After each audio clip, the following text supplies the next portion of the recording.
Sound ডিস্টার্বটাকে জিজ্ঞেস করুন তো।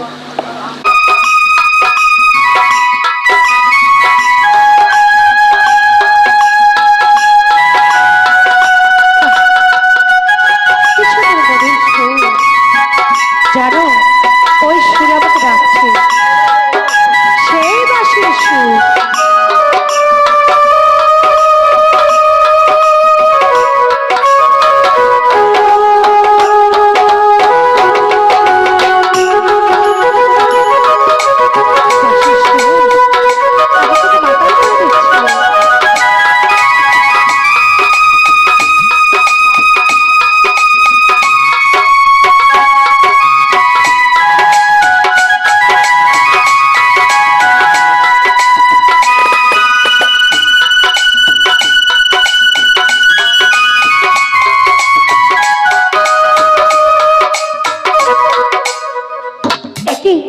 বন্ধ করলে কেন?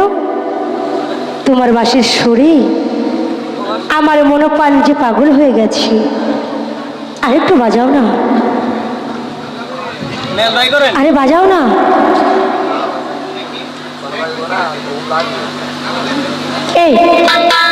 এই কি আমার আসতে দেরি হয়েছে বলে তুমি কি রাগ করেছো?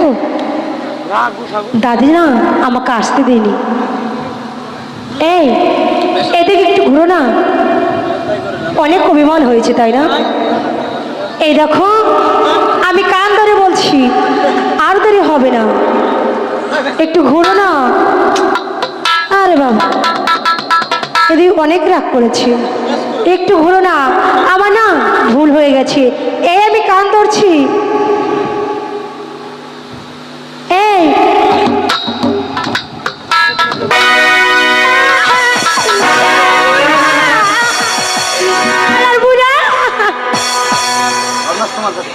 দাদি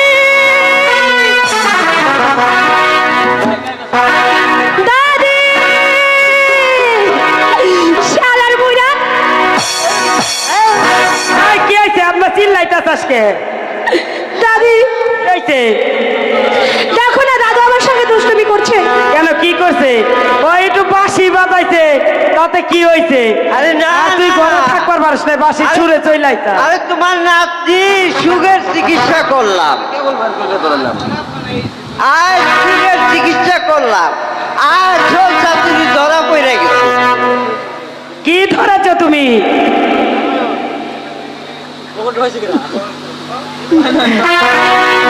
আজকে আমার নাতনি আমার ওই যুবক সেরার লগে পুটুর দাদু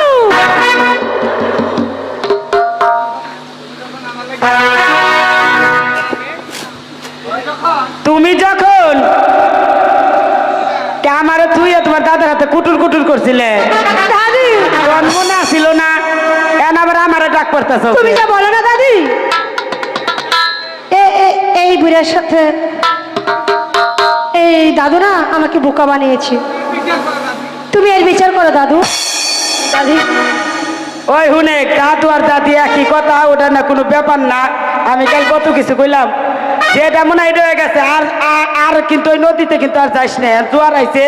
আর তোর দাদু বাঁশি বাজাইলে ঘরে একটু শখ পেয়ে যাইস, বাইরে হইস না।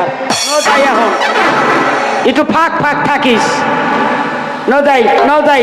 আর তোমারও তো ভালো ইলাজ কেন নাগালে দেখা যাইতেছে। বাঁশি বাজাইলে আগে কইবে না, তাহলে আমি দিয়ে আসতাম, কৃষ্ণারে পাঠাই না দিয়ে।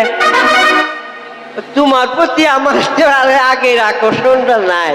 ও না, এমএস কইবে। বুড়া এবার ঘরে চলো, তারপরে তোমাকে দেখাচ্ছি। তাই চলো। এমএস কইমে গেছে, ন ভাইসু করিলে ই নাই, পেশেন্ট নাই, লো পেশেন্ট। শালার বুড়া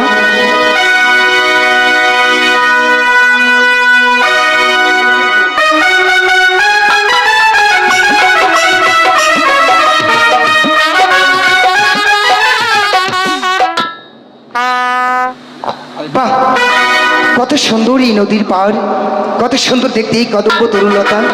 জ্যোৎস্না আমাকে কথা দিয়েছি, এই কদম্ব তরুলতা নিচে বসে আমি যদি বাঁশিতে সুর তুলি, জ্যোৎস্না আমার বাঁশির সুর শুনে ছুটে আসবে। আর বিলম্ব না করে আমি এখনই তার সাথে সুর তুলব।